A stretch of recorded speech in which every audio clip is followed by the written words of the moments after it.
si la esmeralda se opacara, si el oro perdiera su color, entonces se acabaría nuestro amor. Si el sol no calentara, si la luna no existiera, entonces no tendría sentido vivir en esta tierra, como tampoco tendría sentido vivir sin mi vida. La mujer de mis sueños, la que me da la alegría. Si el mundo no girara o el tiempo no existiese, entonces jamás moriría, jamás morirías, jamás. Tampoco nuestro amor. Pero el tiempo no es necesario. Nuestro amor es eterno. No necesitamos del sol, de la luna o los astros para seguir amándonos. Si la vida fuera otra y la muerte llegase, entonces te amaría hoy, mañana, por siempre, todavía.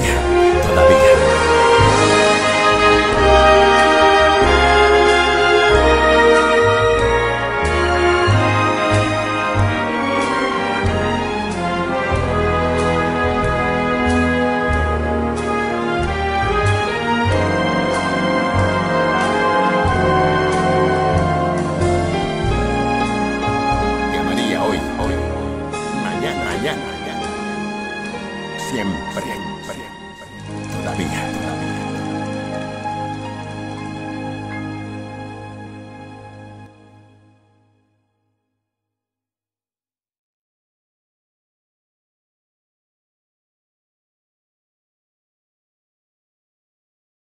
Muy buenas tardes, amigos de Literatura Visión, compañeros de la Academia Norteamericana de Literatura Moderna Internacional.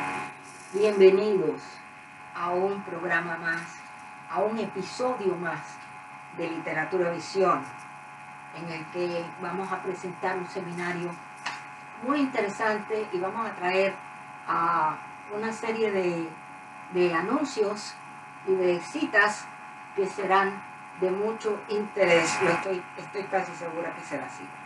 Vamos a apagar este aparatico y vamos a seguir con el inicio de este programa. Como habrán visto, ya se presentó el video, como siempre, de apertura del programa, y en esta ocasión presentamos un poema de Mario Benedetti titulado Por Siempre, muy interesante, y fue recitado como siempre por Juan Mora. Este es uno de los primeros poemas con el que abrimos el programa y esperamos que sea del agrado de todos ustedes. Bueno, vamos a dar inicio a este episodio en el día de hoy con nuestro seminario, porque está un poquito cargado el programa, está un poquito largo y vamos a tratar de que sea lo más ameno posible y lo más corto posible. Como hablamos en el programa anterior, el episodio anterior, después de ir al Congreso, al nuestro tercer Congreso en la Organización de Naciones Unidas, en donde presentamos una serie de temas que fueron los de interés para lo que se está sabiendo en este momento dentro de nuestras comunidades y a través también de los conceptos que la Organización de Naciones Unidas presenta en sus grupos y en sus trabajos intelectuales. Estas son las metas que se rigen, y nosotros, como es natural, seguimos a pie de la letra el paso por donde todos van, los que más o menos van abriendo el camino. Nosotros vamos utilizando las mismas bases para poder ser parte de esta agrupación. En este caso presentamos 4 temas que fueron de elección de cada uno de los panelistas. En este caso hicimos en el programa anterior, presentamos los aspectos del tema principal, del tema número 1. Hoy vamos a hablar sobre el tema segundo, el tema número 2, que de acuerdo con la Organización de Naciones Unidas se llamaba o se le tituló de esta forma: intolerancia por convicciones religiosas. Es un tema bastante difícil de tratar porque existen demasiadas aristas en este aspecto, a donde cada ser humano interpreta el proceso religioso a su manera, lo elige, lo escoge, cree y pone su fe en él. El asunto no es ese, eso está correcto, eso es lo que se espera de cada ser humano, que presente, que ponga su fe en lo que ellos entienden que debe ser y lo que se considera que estén a gustos con esta religión o con esta fe o con esta creencia. La idea en este tema se rige por si conocemos los aspectos, la estructura religiosa que se basa en las diferentes creencias, si podemos entender la estructura por la que se asentaron estos credos, entonces podemos entender de una forma cultural cómo ellos proceden, por qué lo hacen y cómo es la forma de vida. Esto es exactamente igual que cuando visitamos a un amigo. Vamos a su casa y nos presenta a su familia, nos presenta su departamento, su casa, lo que sea. Si es una mansión, vemos que tiene tantas habitaciones, nos pasea por ella y vemos, oh, qué forma más interesante tiene de poner sus cuadros, sus muebles, qué tipo de muebles son los que usan, en fin, cómo se mueve dentro de qué ambiente físico vive esta persona. Eso es exactamente lo que buscamos dentro de lo que es el conocimiento de las creencias. Ver cómo son esas creencias, cómo y en qué se basan, cuáles son las diferentes formas que utilizan los diferentes credos, las diferentes literaturas o los diferentes simbolismos de los que hacen uso. No para creer en ellos, no para internarnos en esa religión, no para internarnos en ese credo, sino para entender por qué funciona este tipo de religión y por qué nuestros amigos creen de esta manera en ella. Entonces podemos tener una amplitud en el horizonte desde este punto de vista. Este es el caso. Entonces la oficina, vamos a comenzar en esta forma, la oficina del Alto Comisionado de las Naciones Unidas para los Derechos Humanos, por sus siglas ACNUDH, en Asamblea General del 19 de diciembre del 2023, titulada Lucha contra la intolerancia, los estereotipos negativos, la estigmatización, la discriminación, la incitación a la violencia y la violencia contra personas por motivos de religión o convicciones. Bajo estas características sabemos, y aquí vamos a presentar unos pequeños ejemplos muy simples, muy ilustrativos nada más. Por ejemplo, el hinduismo sostiene que ninguna religión es capaz por sí sola de satisfacer a todos los seres humanos. Cada uno debe tener la religión que dé satisfacción a sus inquietudes. Tantas creencias, tantos caminos, afirma Ramakrishna, uno de los grandes profetas de esta religión. El budismo desarrolla una actitud de respeto y amistad hacia las otras religiones. Sin embargo, no se queda en el plano teórico del respeto y la amistad, sino que coopera con las demás religiones en las respuestas a los grandes problemas sociales, políticos y espirituales del mundo, siendo el Dalai Lama la máxima expresión de esto. El judaísmo se puede decir que posee una larga historia de colaboración con otras creencias en el esfuerzo por construir una sociedad mejor. El Islam, por su parte, defiende el derecho fundamental de la libertad religiosa para toda persona. Y finalmente tenemos el cristianismo, que, al igual que las religiones previamente descritas, defienden el diálogo interreligioso. La Academia Norteamericana de Literatura Moderna Internacional, en un enriquecimiento cultural, da el diálogo interreligioso. También enriquece la cultura. A medida que las personas comparten sus creencias, prácticas y rituales, se produce un intercambio cultural que puede llevar a una mayor apreciación por las tradiciones de los demás. Este enriquecimiento puede manifestarse a través del arte, la música, la literatura y otras formas de expresión cultural. Porque no es menos cierto que la cultura de cada pueblo está intrínsecamente arraigada dentro de estas creencias. Entrando en este mundo de la creencia o de la religión de estos pueblos, podemos aprender más de su cultura interna. Entonces, al aprender sobre los valores y prácticas de diferentes religiones, se puede generar una apreciación más profunda de la complejidad de la experiencia humana en su conjunto.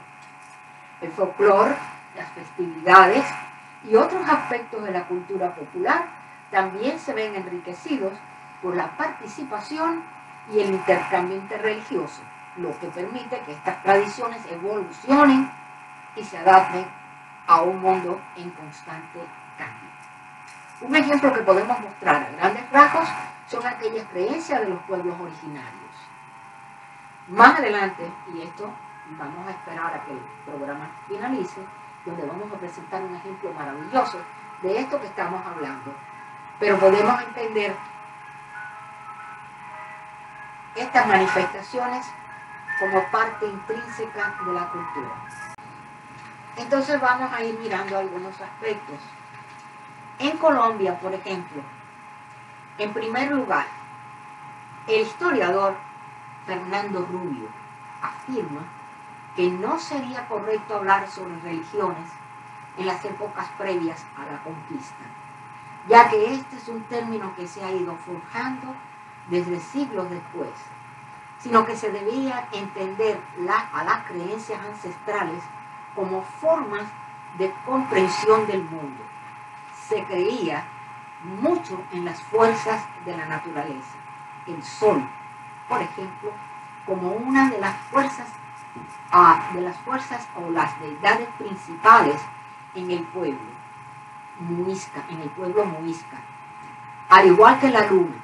Partiendo de aquí, estamos hablando de la creencia ancestral de Colombia, que allí donde existía el pueblo muisca.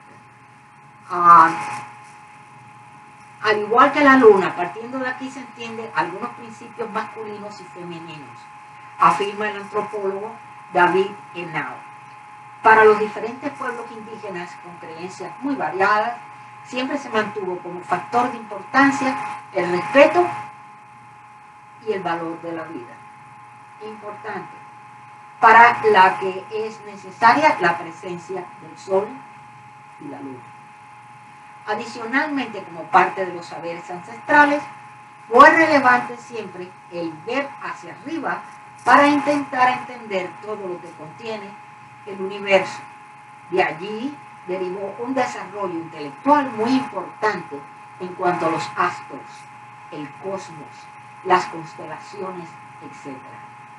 En la actualidad, diferentes grupos indígenas trabajan por mantener lo que quedó de sus creencias, de sus lenguas y de sus costumbres, como un esfuerzo por no dejar desaparecer esa identidad originaria que tanto debería enorgullecer a los latinoamericanos. De ahí que la Academia Norteamericana de Literatura Moderna Internacional, desde sus inicios, siempre ha tomado muy en consideración el extraer un poquito de este conocimiento y de estas lenguas ancestrales. Especialmente hemos tocado estos aspectos desde nuestro capítulo de la República Argentina, donde existen innumerables lenguas que cuando se llegó el momento de la cristianización, cuando llegó el catolicismo y se introdujo en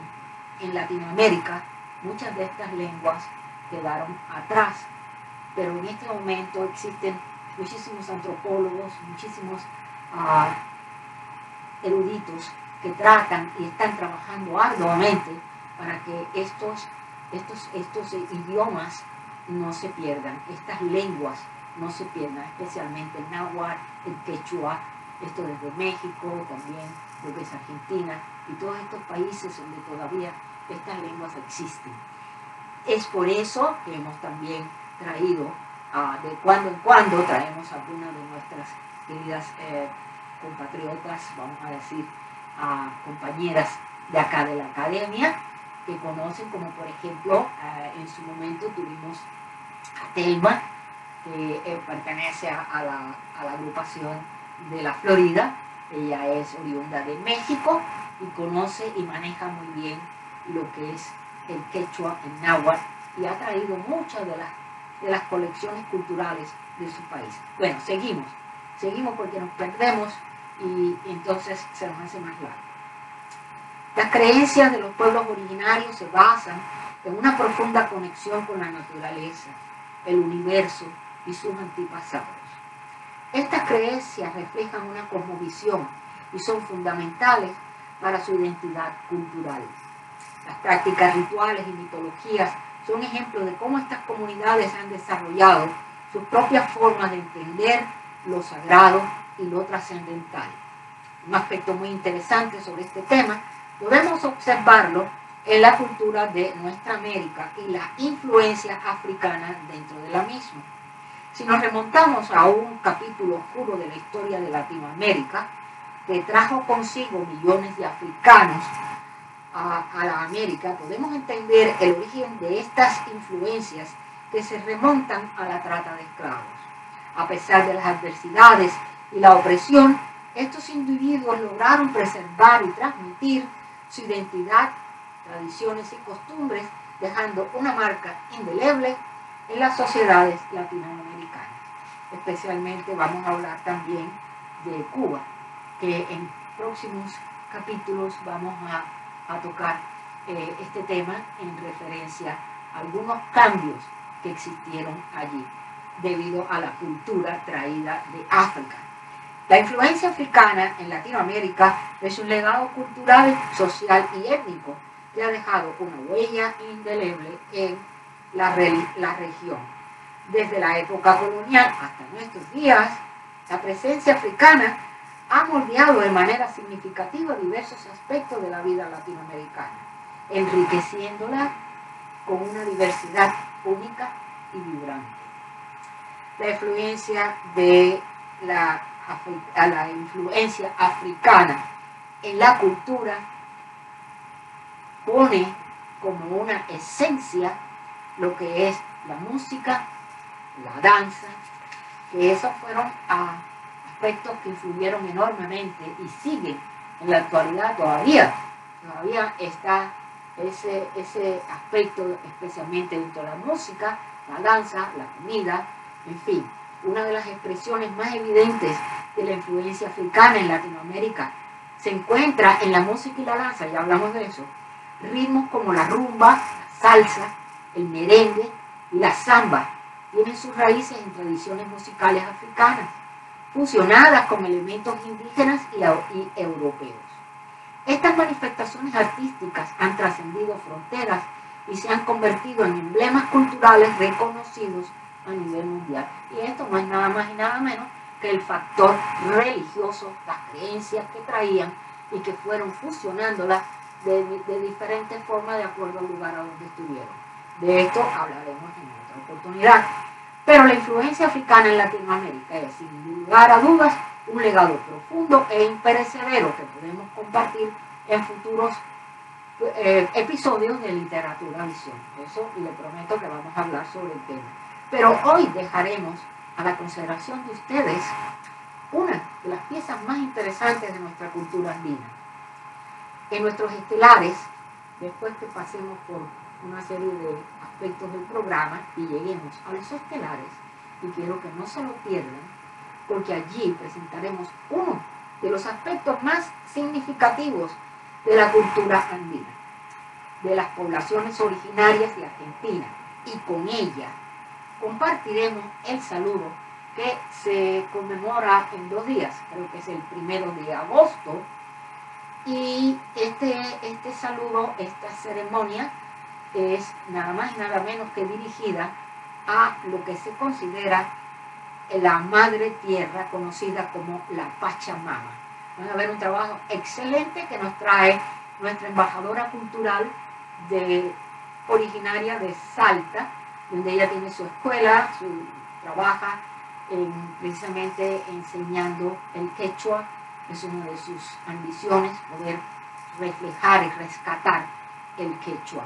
Entonces ella es Katia Vivaja, ustedes la conocen porque ha venido varias veces a nuestro programa, nos trae una ceremonia bellísima, que la vamos a ver después. Pero para finalizar este estudio, podemos entender que muchas de las tribus americanas que en la actualidad profesan la veneración al sol como un dios, cada etnia tiene su baile y celebración característica, la cual puede ser abierta a la observación del público o estrictamente privada. El ritual completo, que incluye canciones, músicas, tocadas de instrumentos típicos, bailes, vestimentas ceremoniales, es celosamente transferido de generación en generación. La ANLMI y los malentendidos y prejuicios, a pesar de los innumerables beneficios que el diálogo interreligioso puede ofrecer, también enfrenta varios desafíos significativos. Uno de los más claros son los malentendidos y prejuicios que pueden surgir entre las diferentes comunidades religiosas. Estas barreras pueden basarse en una falta de educación sobre las creencias de los demás, así como los estereotipos negativos que a menudo son perpetuados por los medios de comunicación, la política o incluso dentro de las propias comunidades religiosas. Una educación efectiva puede ser la clave para forjar una comprensión más profunda y duradera, y para eliminar el miedo y la desconfianza que a menudo acompaña a la ignorancia, por lo que sería importante incluir programas educativos en los que se enseñe sobre la historia y las prácticas de diferentes religiones. Esto es lo que hablábamos en un principio, así como las similitudes y diferencias que pueden existir entre ellas. ANLM, iniciativas en el ámbito escolar. Una de las áreas más efectivas para llevar a cabo el diálogo interreligioso es el ámbito escolar, ya que las aulas representan un microcosmos de la sociedad, donde los niños y adolescentes de diversas tradiciones religiosas se reúnen. Programas educativos que incorporan la educación interreligiosa no solo ayudan a los jóvenes a comprender y respetar las diferencias, sino que también les proporcionan las herramientas para formar relaciones interpersonales positivas. El aprendizaje compartido de las tradiciones y costumbres puede ayudar a minimizar el acoso escolar y a construir una cultura de respeto y apoyo mutuo. El diálogo interreligioso no solo es un mecanismo esencial para fomentar la paz, la tolerancia y el entendimiento entre las diversas tradiciones religiosas del mundo, sino que también juega un rol crucial en la riqueza y la diversidad cultural, la cual no debería ser vista como obstáculo, sino como una fuente inagotable de aprendizaje y enriquecimiento, así como también contribuye a construir puentes y crear un impacto significativo en la búsqueda de un mundo mucho más armonioso. Ojalá podamos lograrlo. De esta forma o de cualquier otra, es imprescindible tomar esto en serio. Ojalá les haya gustado este seminario y hayan aprendido un poquito del motivo por el que lo estamos entregando. Bien, seguimos con el programa. En esta ocasión nuestro compañero Luis Alberto Ambrogio ha estado tan comprometido en tantas cosas que le hemos dejado que descanse. descansa en este programa y nos ha prometido regresar en el siguiente episodio. Lo esperamos y estamos dejando este espacio para él. Pero hoy vamos a presentar, porque en el episodio anterior habíamos tratado de traer una parte, un aspecto de lo que es la nueva visión que la República de Argentina está presentando frente a la Academia Norteamericana de Literatura Moderna Internacional, con su nueva directora, la señora Sandra López Paz, que ha tomado la batuta de la Academia para dirigirla y lo está haciendo de una manera increíblemente rápido, formal, muy profesional, acompañada también de la coordinadora nacional para la Argentina, la señora Alejandra Bursac. Entre ellas han comenzado un trabajo muy profesional, muy concreto, muy firme, y nos habían enviado una serie de videos que se presentaron la semana anterior por un motivo técnico, que a la hora de extraer el video no fue posible porque se requerían ciertos permisos y no se hizo a tiempo, no se consiguió a tiempo. Quedó el video que vamos a presentar en el día de hoy y que es parte de esta nueva visión que la Argentina está ofreciendo dentro de sus capítulos, de sus delegaciones, dentro de sus compañeros, de sus miembros, para mostrar la academia desde otro aspecto. Aquí tenemos a Santiago del Estero, la segunda parte. Adelante, corre video.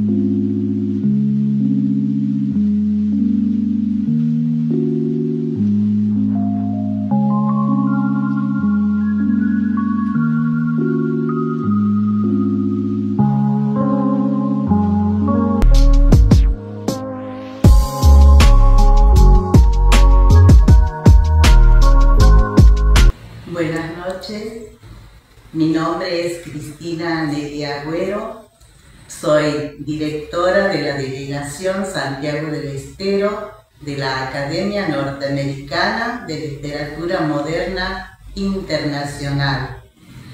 Quiero hacer llegar un cordial saludo a su fundadora, la doctora Rosalía de la Soledad. Estoy transmitiendo desde una casa emblemática de mi provincia, la Casa de la Poesía y la Cultura Betty Alba, perteneciente a la Universidad Nacional de Santiago del Estero, y no estoy sola, estoy acompañada por dos personajes emblemáticos de la literatura universal, y además también me acompañan algunos de los integrantes de la delegación.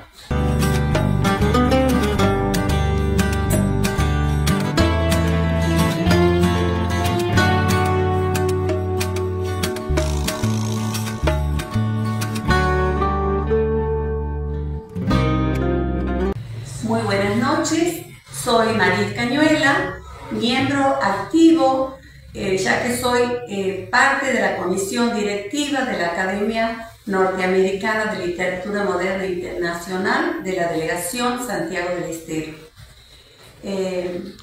A partir de ahora, reunidas con la señora directora, estamos trabajando para mostrar las diferentes instituciones, y yo me voy a ocupar de lo que es el Museo Municipal de la Ciudad de la Banda, que tiene una gran historia desde 1938, año de su fundación.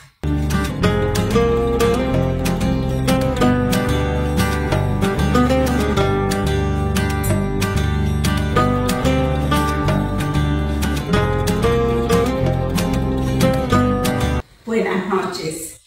Soy Noemí Bravo de Borosito, secretaria de la Academia Norteamericana de Literatura Moderna Internacional. Estoy preparando un video para enviar sobre la biblioteca Domingo Bravo de la ciudad de La Banda. Es una de las tantas que hay en esa.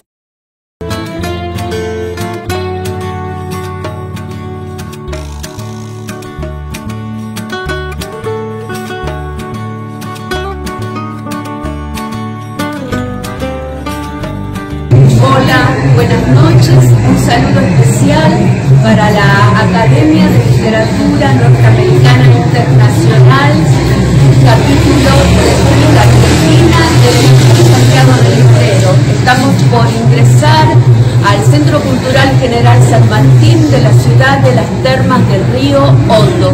Vamos entonces a conocer el taller de lectura y escritura creativa dependiente de la municipalidad local y a sus integrantes, parte de sus integrantes.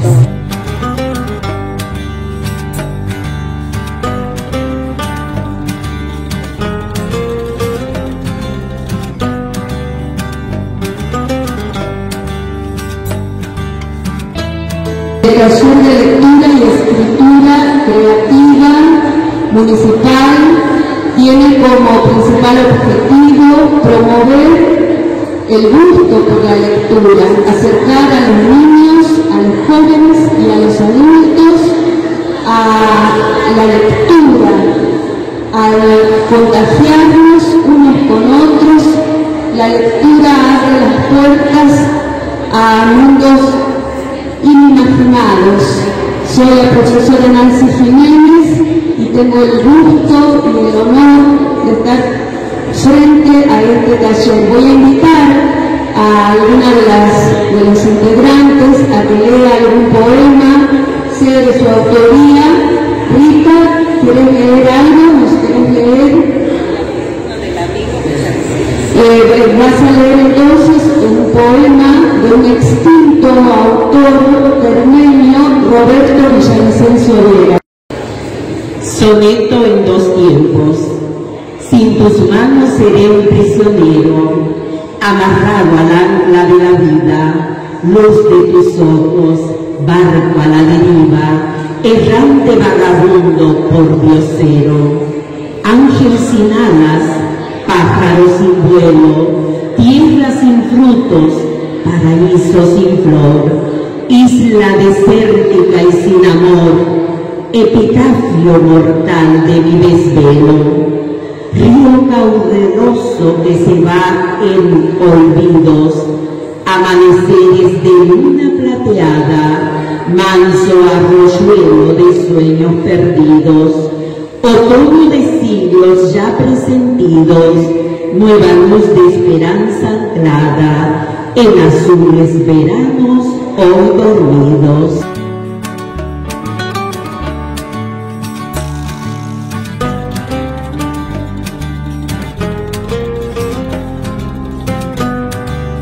Soy Cristina Nelly Agüero de la ciudad de La Banda, Santiago del Estero, Argentina.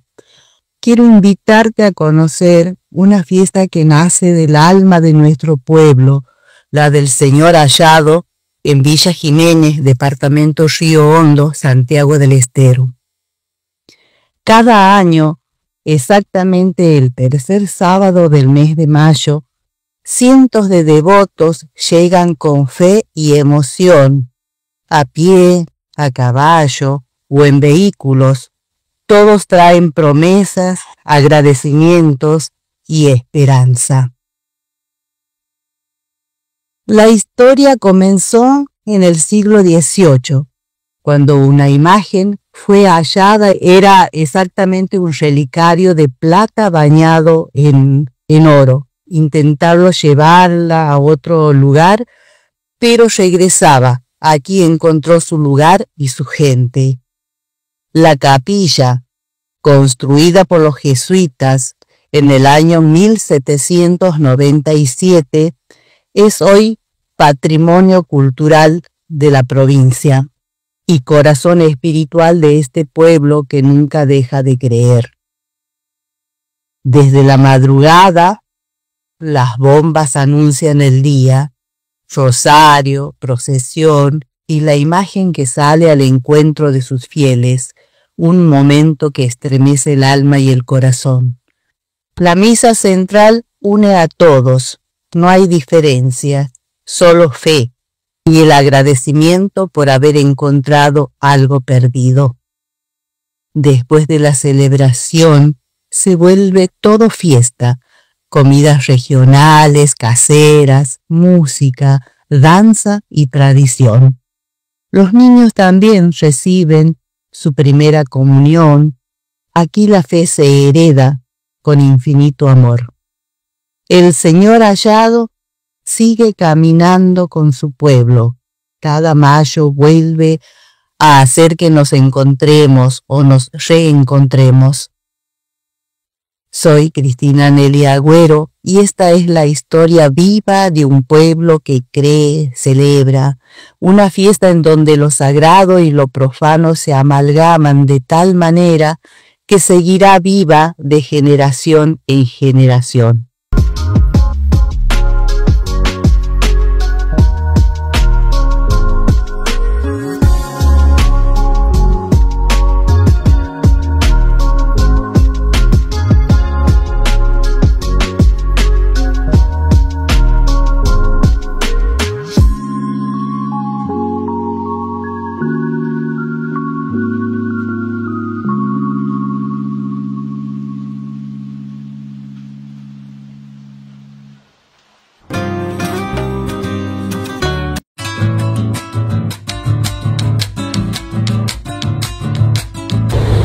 Hola, ¿cómo están ustedes? Espero que bien. En primer lugar, un saludo cordial y afectuoso para la Academia Norteamericana de Literatura Internacional, capítulo República Argentina. Hoy estamos por mostrar una casa llena de amor por los libros, una biblioteca popular, Agustín Álvarez, de Santiago del Estero. Acompáñenme, vamos a visitar esta casa que fue donada oportunamente para que funcione la Biblioteca Agustín Álvarez. El primer recorrido lo haremos por la sala de lectura José Benjamín Gorostiaga. Adelante, por favor.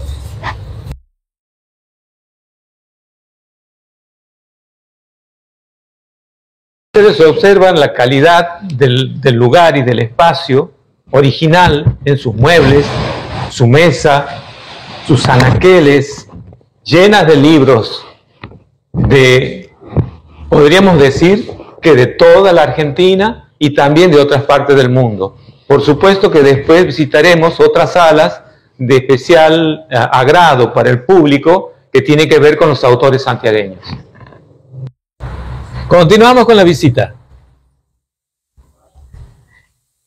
Esta sala tiene la siguiente característica. Es una sala de novelas de autores nacionales y también internacionales. Muchos bestsellers están aquí.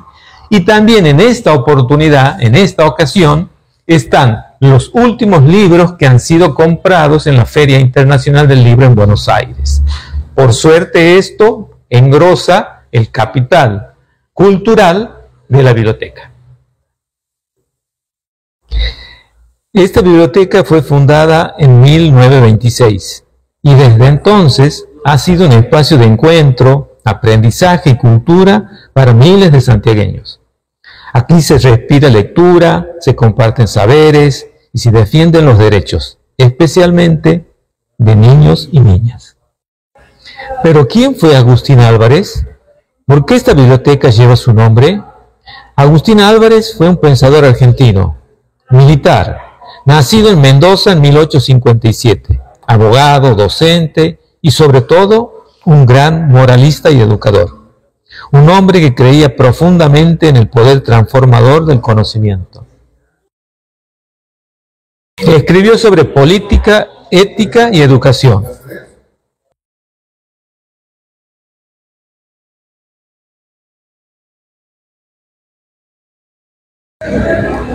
Obras como Manual de Patología Política, Sudamérica, ¿a dónde vamos?, que lo convirtieron en una referencia para muchos intelectuales de su época, como José Ingenieros y Leopoldo Lugones. Estamos en el rincón de los autores santiagueños de la Biblioteca Agustín Álvarez. Quería mencionarles una referencia al respecto de qué son las bibliotecas populares en la República Argentina. Fueron creadas en 1870 en el gobierno de Domingo Faustino Sarmiento y Nicolás Avellaneda era su ministro de Educación. Desde esa época hasta la actualidad hay más de 2.000 bibliotecas populares en todo el territorio nacional. ¿Cuáles son las diferencias entre una biblioteca popular y una biblioteca pública?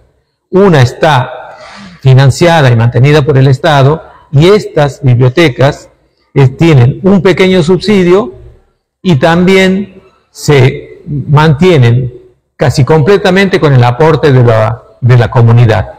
Por eso son tan importantes, porque aquí no solamente se recurren para la lectura, sino también para talleres recreativos y formativos. Talleres de inglés, talleres de baile, talleres de diversas actividades culturales. Hoy, casi un siglo después, su legado sigue vivo en cada página que se lee, en cada taller, en cada historia compartida en esta biblioteca. Te invitamos a conocerla, de asomarte y ser parte de esta Casa de la Lectura, de la Biblioteca Popular Agustín Álvarez.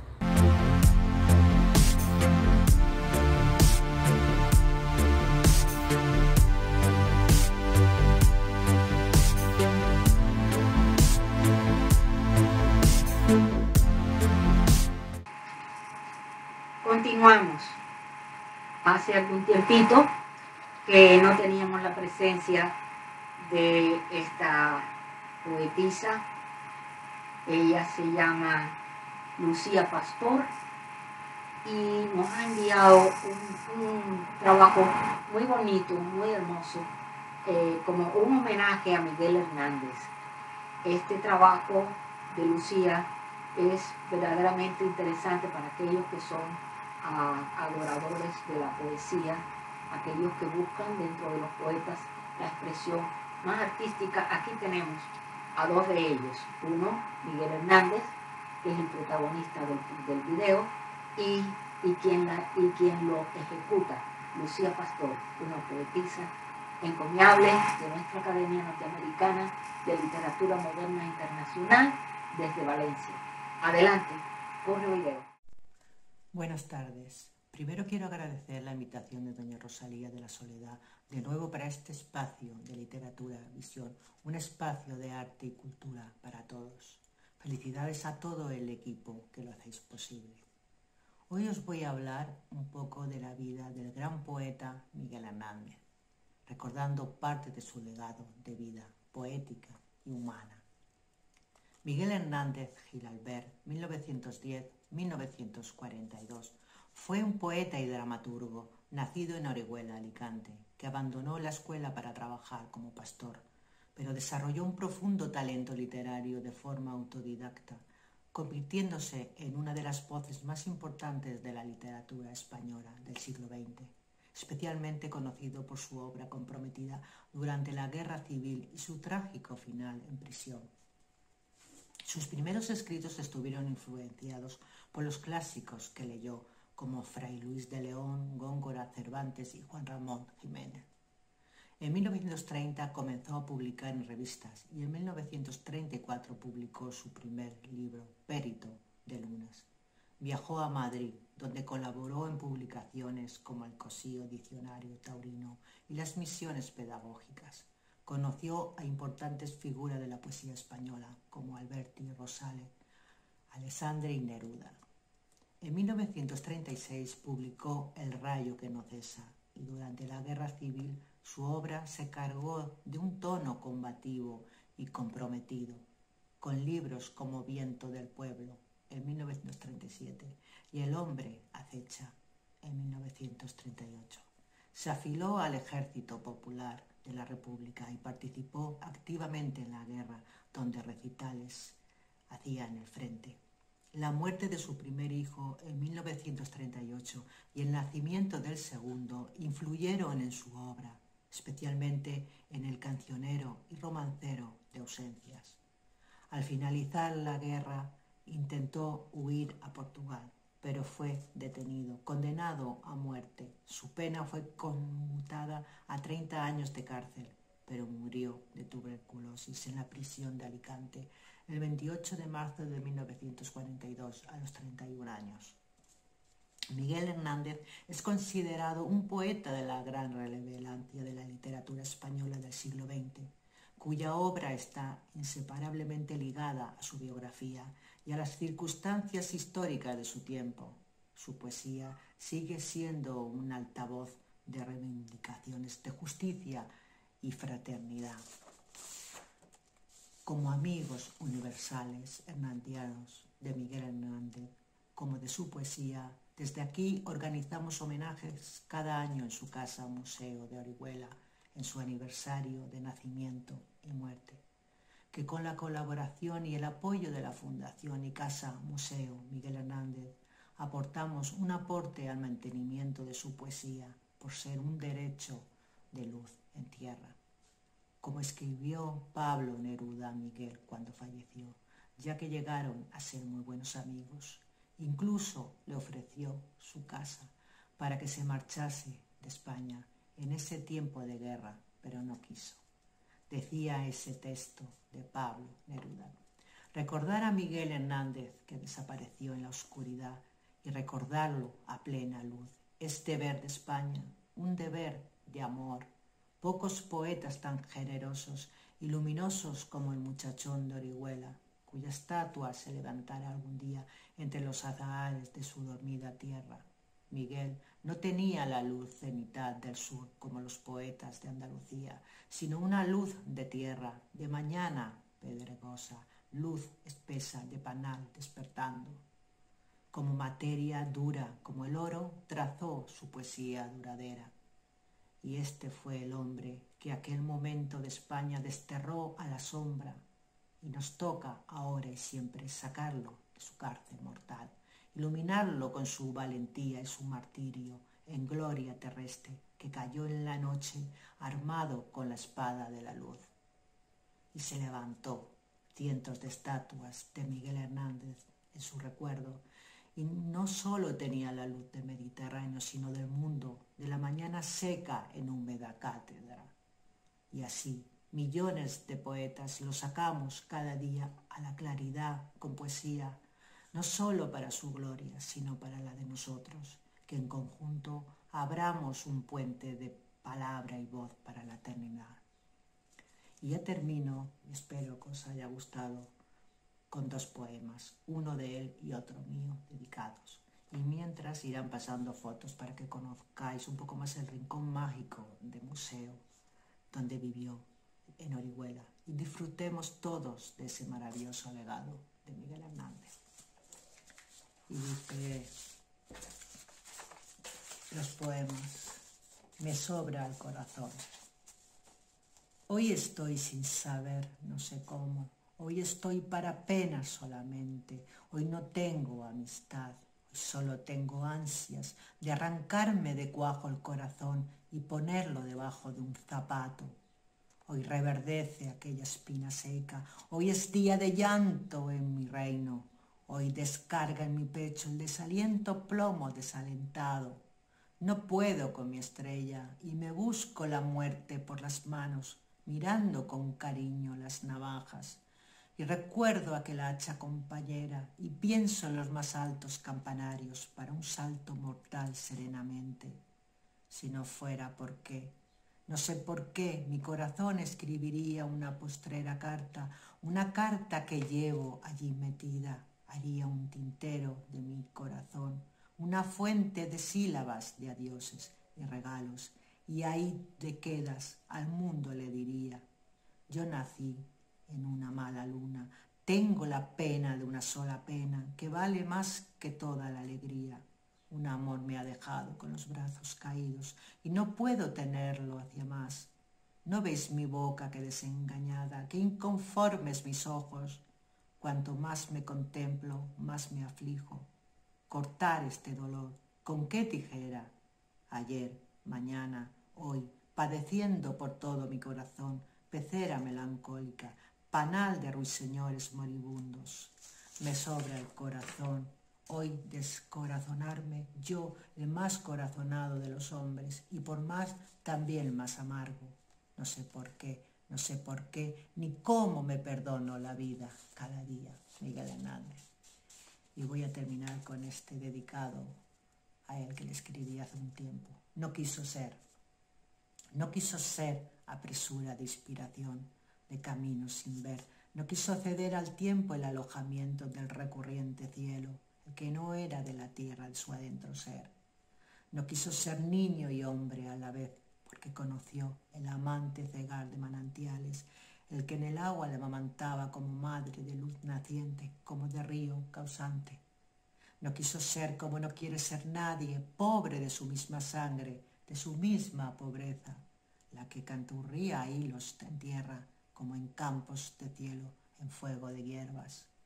No quiso ser y fue transportador de tiempos en las palabras que capturadas son por soles como por nubes, para ser destino de unos o de multitudes, siguiendo el seguir de los corazones. No quiso ser y fue territorio de exilio, para ser caminante de pueblos, como fue camino de sus prólogos.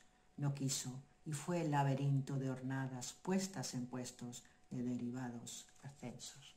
Gracias. Un abrazo desde Alicante, España. Lucía Pastor.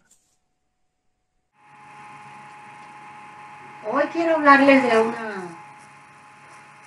un libro que nos ha llegado de María Elena Fernández. María Elena, conocida como Mari Fernández, es una revelación poética del momento. Aquí está su libro, su primer libro de poesía, su primer poemario. Ella es una de las fundadoras, pioneras de la academia, cuando desde que se instaló en la Florida, Mari ocupó un lugar de preferencia. Siempre estuvo presente. Nunca ha dejado de asistir a ninguna de las reuniones, a los eventos. Siempre ha presentado trabajos muy interesantes. Adora la poesía y tiene algo que es muy especial, que ella es vendedora de flores, vendedora de rosas. Entiende lo que es la flor, entiende lo que es y lo que significa cada uno de estas maravillosas creaciones de la naturaleza. Ella adora las flores, las vende, las distribuye, hace sus arreglos florales con mucho amor, con mucho cariño, se entretiene y pone todo su amor en este trabajo, por eso lo hace.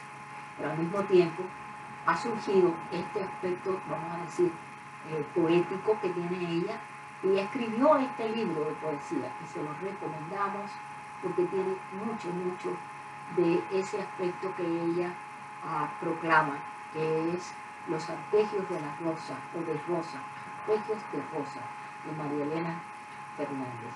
Deseamos que ustedes lo tengan en su biblioteca, no puede faltar. Y esto lo pueden conseguir a través de Amazon. Si lo piden en Amazon, lo tienen al día o a los 2 días siguientes. Se llama así, Arpegios de Rosa.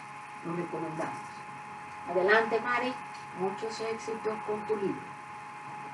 Y seguimos también presentando un video del profesor Rida Mami, desde que también él dirige la Academia Norteamericana de Literatura Moderna Internacional desde Túnez. Y ahora como embajador cultural está también presentando uno de sus libros, una de sus últimas obras. Lo recomendamos. Adelante, corre video.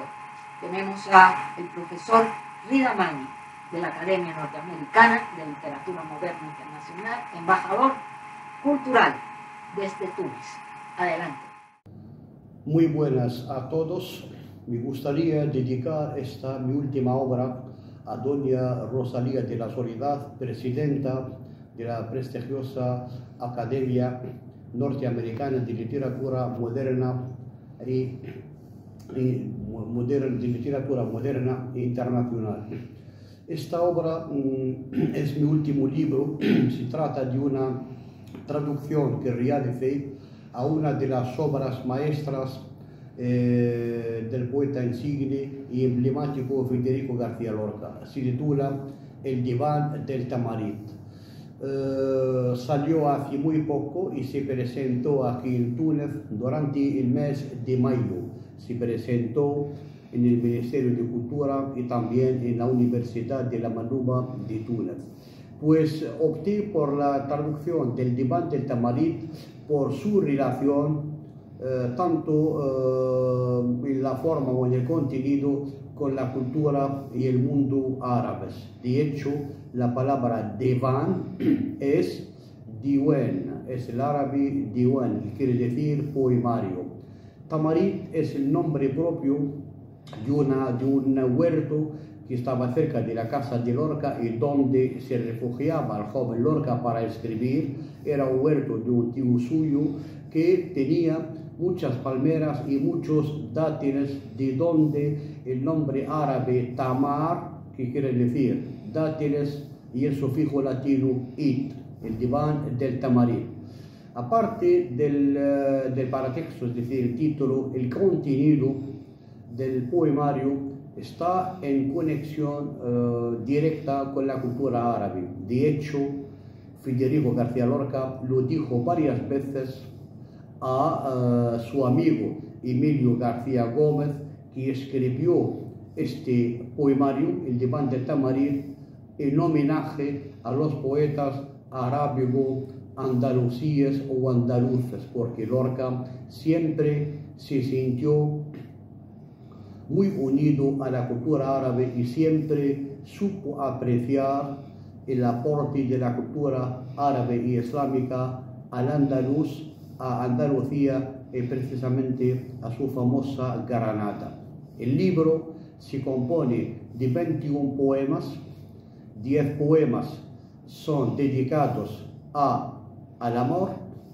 Se titulan los poemas Gacelas, Gacela del amor oscuro, Gacela del amor desesperado, etc. Son gacelas, y la palabra gacela es la traducción del árabe al-ghazal, es decir, poemas de amor. La segunda parte del poemario es dedicada a otra temática también importante en la literatura, y es la muerte. La segunda parte son casidas, casida 1, casida 2 hasta 10, y la palabra casida viene también del árabe casida, que quiere decir poema. En ese sentido, debo decir que Lorca supo rendir un homenaje, a pesar de que esta obra se publicó tras su muerte. La escribió en el 34 y se publicó después de su muerte, pero queda muy claro su mensaje, y es que escribió para apreciar la cultura árabe y para homenajear a los poetas arábigo-andalusíes. Debo señalar aquí que Federico García Lorca es un gran conocedor de la cultura árabe gracias a la antología de poesía árabe que tradujo su amigo Emilio García Gómez, una antología que llegó a las manos de Federico García Lorca, y a través de esta antología llegó Federico García Lorca a descubrir el secreto, la magia y el encanto de la poesía árabe.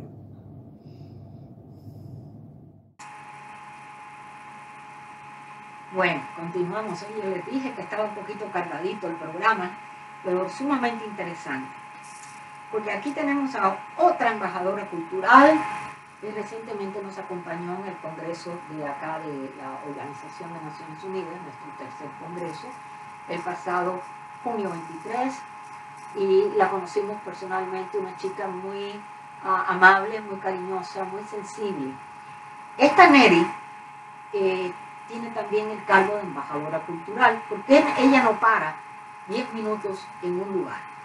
Eso es interesante, pero cuando abrimos el internet, cuando abrimos lo que es las redes sociales, vemos a Neri ahora en Florida, y por la tarde sale otro video y Neri está a lo mejor en Egipto, y mañana Neri está en Colombia, y después Neri está, es que no para, y es increíble, pero es un caudal de conocimiento, de libros que tiene, libros, una cantidad increíble, enorme.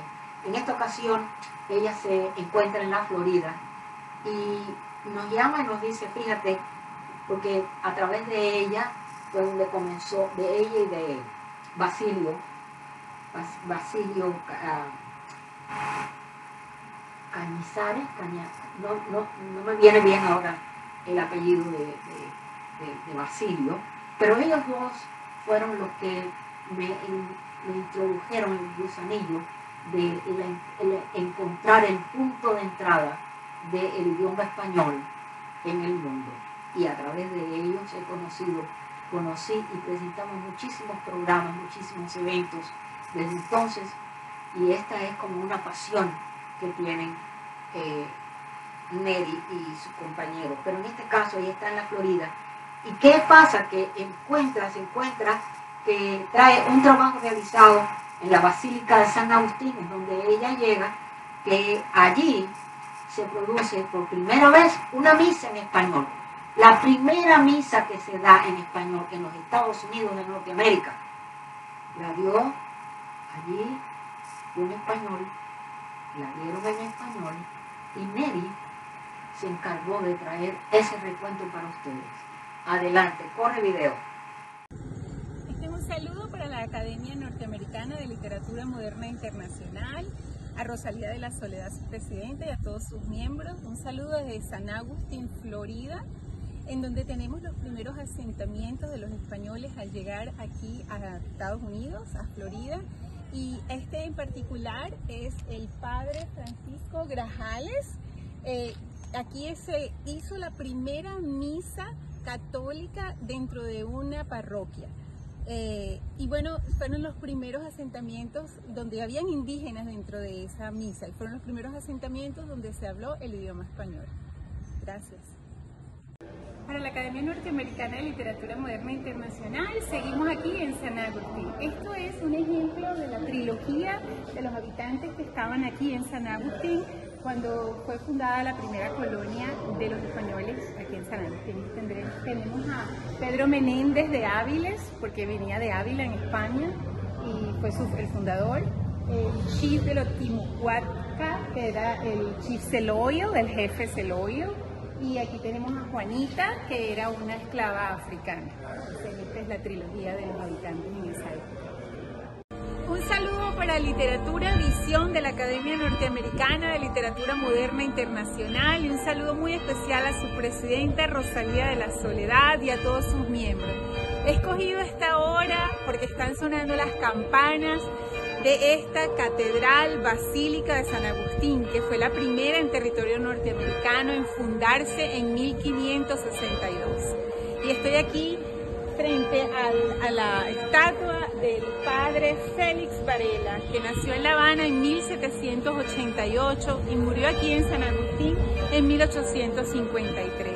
Es mucho lo que hay que decir de este padre, que fue el fundador de la nationality cubana, y que luchó por los derechos humanos y los derechos de los afroamericanos y de todas las razas.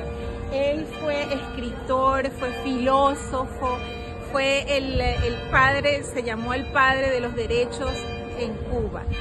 Fue enviado a España y de allá, por querer oponerse a que el rey Felipe quitara la Constitución, fue condenado a muerte. Y así fue que escapó y llegó aquí a los Estados Unidos. Pero él cambió la forma de la educación en Cuba. Él decía que no se podía estar aprendiendo de memoria, y fundó la escuela de filosofía, de física y de química. y no quería que la gente aprendiera de memoria, sino que pensara en lo que aprendía. O sea, fue un precursor de la nueva educación como debía ser. Hay mucho lo que hay que aprender del padre Félix Varela y hoy lo celebramos desde aquí. Muchas gracias. Bien, bien. Ya llegamos al final de otro programa de Literatura Visión. Como les dije en el principio, mientras estudiábamos el seminario de hoy, hablamos de un trabajo que traíamos enviado por Katia Guibaja, embajadora cultural de las tierras originarias de la Academia Norteamericana Internacional en Argentina, especialmente aquí. Ella es de Salta y allí se llevó a cabo un trabajo, por decirlo de esta forma, una ceremonia, un ritual que se dedica a homenajear a la tierra madre o a la Pachamama. Con este ritual cerramos el día de hoy, el capítulo de hoy. Esperamos aprendan un poquito de esta cultura que nos trae Katia, profesora de quechua, donde ella trabaja constantemente para extraer y que no se pierda los idiomas que tenían las lenguas originarias de su país. Desde Salta, con Katia Guibaja, presentamos el saludo a la Pachamama.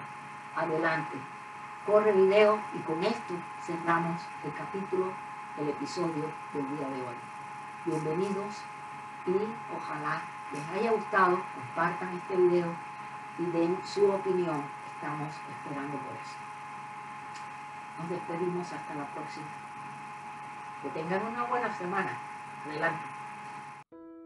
Buenos días a todos, estimados amigos de Literatura Visión.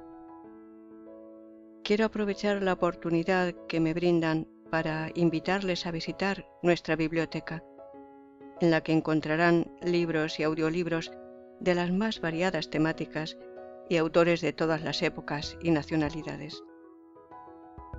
Les ofrecemos poesía, ensayo, cuentos, novelas. Todo lo que pensamos puede gustar a nuestros lectores y atraerlos para hacerles amar la lectura. Ese es nuestro único objetivo, el promover el amor por los libros y el respeto por los autores, muchos de los cuales casi han pasado al olvido, y son precisamente esos los que nosotros queremos rescatar para que los miles de lectores que nos visitan a diario puedan disfrutar de la belleza de sus obras. Cervantes, con su Don Quijote de la Mancha y las novelas ejemplares, Jorge Isaacs, con su novela María, Gustavo Adolfo Bécquer, con las rimas y leyendas, Santa Teresa de Jesús y cientos de autores más le esperan en nuestra página. Muchas gracias. Saludos y mis respetos desde España.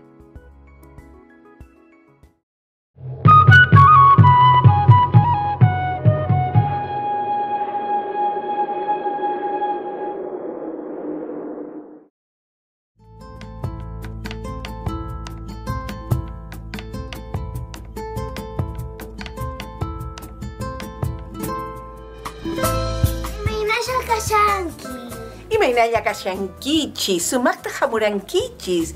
Haikuy. Haikuy.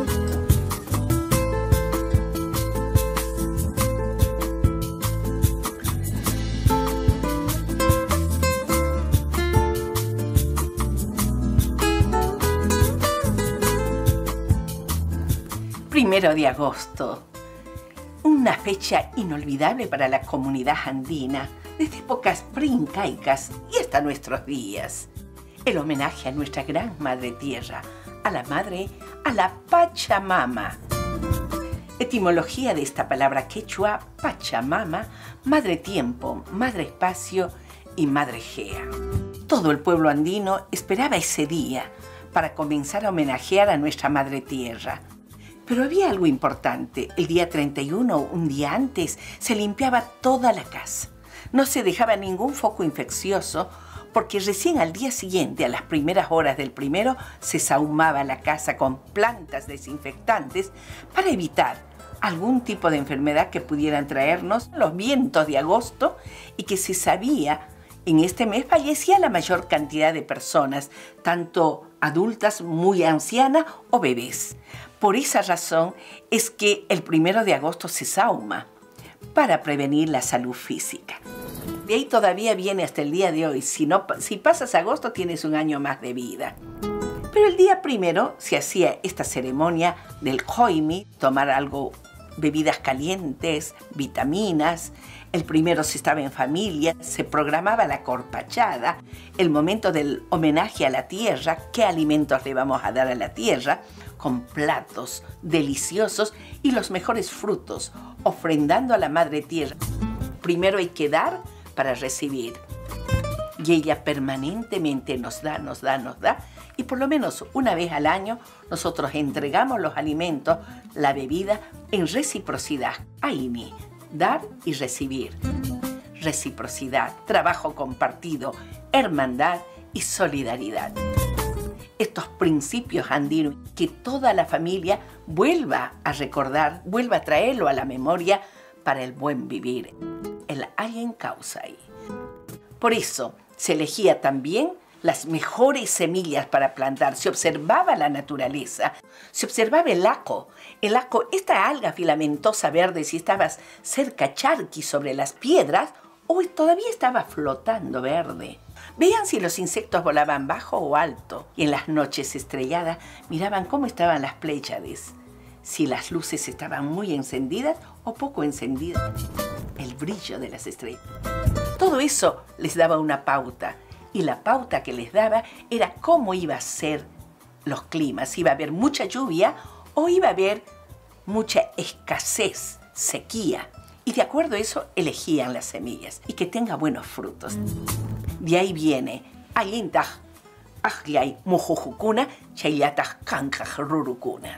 Elige bien las semillas, que de eso dependerá los mejores frutos del mañana.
Chanchis, Pachamama. Ñocanchis, Campas, Cancaj.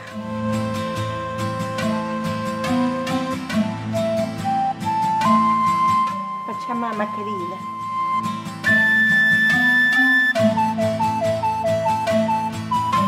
Pachamama bendita.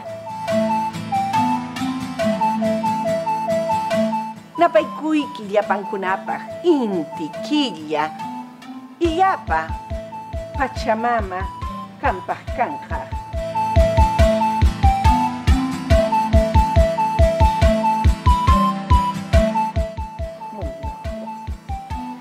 Mamacoca, ñoca churakuseiki, Cancunapa, Cancaj. Huahuachakunapa. Ayintaj kawsananpaq. Ajachata churasunchis. Ajachata. Pachamama, kusilla, kusilla.